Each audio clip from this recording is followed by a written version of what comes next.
In the movie Cinderella, the narrator says something haunting. Legends are lessons. They ring with truths we forget. It makes you wonder, if really myths were born from truth, what started them? A shadow, a warning, or something someone really saw? Tonight, in part 11 of 7 Mythical Creatures, we're not chasing long-lost legends. We're chasing the popular ones, the ones that never left us. The ones people prayed were myths. Number 7. Dragons. Long before Game of Thrones brought dragons back into pop culture, humans were already fascinated by them. And the strange part is this. The fascination was global. China, Babylon, Greece, Scandinavia, West Africa, and the Pacific Islands. Civilizations that never met each other describe nearly the same creature. So where did dragons really come from? In 300 BCE, Scythian nomads in Central Asia uncovered the fossilized skeletons of Protoceratops, a beaked dinosaur with a frill that looked like a horned dragon. Historian Adrian Mayer believes this discovery in the Gobi Desert shaped the earliest Greek descriptions of dragons. In China, references to dragon bones appear over 2,000 years ago when Han Dynasty physicians ground fossilized bones into medicine. Modern paleontologists later confirmed these were dinosaur fossils, including sauropods and stegosaurs. Early humans did not know what dinosaurs were. They only saw huge jaws, curved spines, and ribs as thick as beams, and they turned those discoveries into stories. But bones only explain the creature. Where did the idea of fire come from? One of the most convincing clues comes from real animals.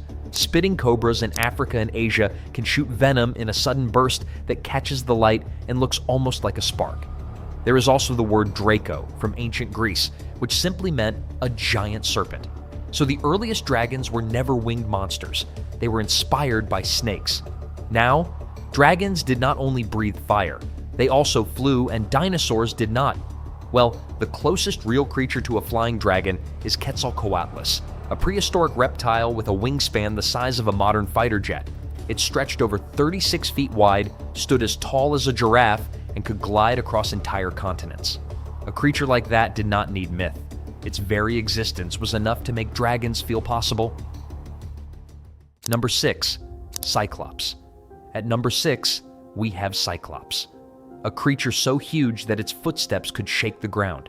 In mythology, the Cyclops was described as a giant with massive limbs, a broad chest, and a face dominated by one enormous eye in the center of the forehead.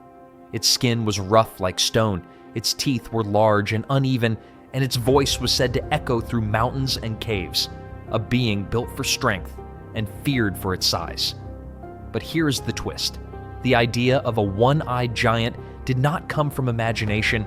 It came from something real that ancient people kept finding. Skulls, massive skulls. On Mediterranean islands like Crete and Sicily, early villagers dug up enormous fossilized skulls with a single huge opening right in the middle of the face. To them, this was the remains of a monster, a giant that once lived among humans. But modern paleontologists later discovered the truth.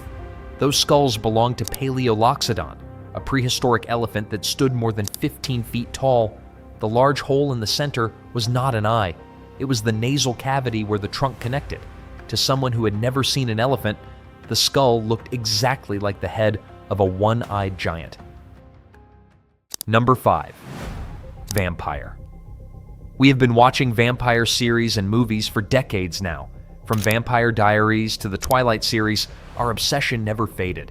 But the vampire legend did not begin with stories or Hollywood. It began with real events and real diseases that people could not explain. In the 18th century, tuberculosis swept across Europe and terrified entire communities. Victims became pale, thinner, weaker, and many coughed up blood. Families watched them fade away and believed something was draining them at night. Since doctors did not understand the disease, people blamed the dead instead of the living. When villagers dug up bodies to stop these supposed vampires, what they found was horrifying. Some corpses looked fresh, their skin slightly pink, with blood around the mouth and nails that seemed longer. But modern forensics explains this easily. After death, skin retracts, making nails and hair appear to grow, while internal gases can push dark fluids out of the mouth and nose. Another source of the vampire myth came from a rare genetic disorder called porphyria. It makes people extremely sensitive to sunlight, causing blistered skin, painful eyes, and gums that recede enough to make the teeth look sharper. In medieval Europe, those with porphyria avoided the sun and moved around mostly at night, leading villagers to call them night walkers. Number 4. Gorgon. Most people know the Gorgon from the story of Medusa, a woman with snakes for hair, a creature whose gaze could turn anyone to stone.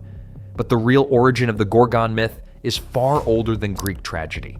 Archaeologists studying early Greek temples discovered that the very first images of the Gorgon appeared around 600 BCE. These carvings show a wide-mouthed creature with huge staring eyes and fangs that look almost animal. It was not beautiful. It did not look human. It looked like something meant to scare away evil spirits. Scholars now believe the Gorgon started as a protective symbol, not a monster. But where did the idea of a face so terrifying that it froze people come from? One explanation lies in the natural world. Throughout ancient Greece, people encountered snakes whose venom caused paralysis. A bite from certain vipers could stiffen muscles and freeze the body in a twisted position. To early villagers, a creature associated with snakes and sudden paralysis felt supernatural. It felt like the Gorgon's curse. Number 3. Unicorn. Long before unicorns became pastel creatures in children's books, they were described as real animals in some of the world's oldest writings, not just in myths, but in travel journals, medical texts, and even royal reports. For thousands of years, people believed unicorns walked the earth. The earliest description comes from the Indus Valley and ancient Persia. Traders returning from distant lands told Greek writers about a powerful animal with the body of a horse and one long horn. These were not storytellers. They were merchants, explorers, and soldiers who believed they were giving scientific accounts. In the 5th century BCE, the Greek historian Ctesias wrote the most detailed description. He claimed the creature lived in India and had a single horn that could purify water and cure poison. His writings were treated as fact for centuries. Medieval Europe accepted the unicorn the same way we accept a giraffe or a rhino today. So what were these people actually seeing? The strongest evidence points to the Indian rhinoceros. It has one horn, thick-plated skin that looks like armor, and a powerful presence. To someone who had never seen a rhino, hearing descriptions of a large, fast animal with one horn could easily create the mental image of a unicorn. Number 2. Mermaids. Number 2 in our video is the mermaid. When we imagine them, we picture a beautiful woman with a shimmering tail perched on a rock, singing about love and freedom. But the original legends were nothing like that. In ancient sea lore, especially in Norse and Celtic traditions, mermaids were feared more than storms.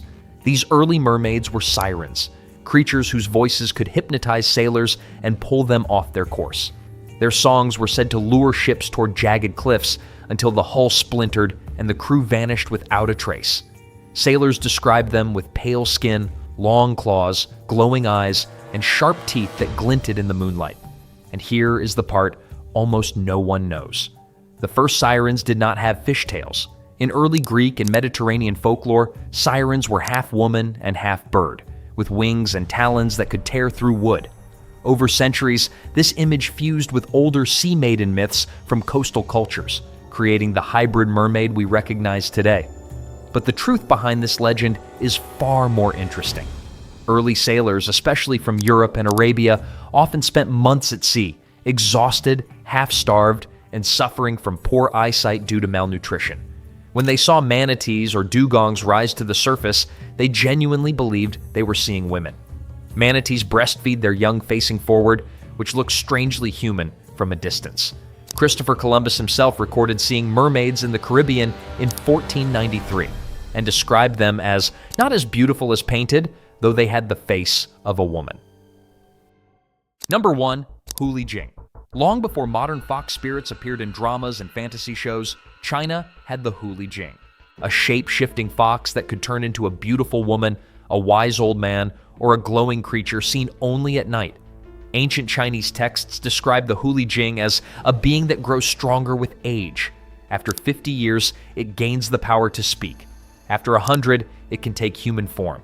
And after 1,000, it becomes almost divine.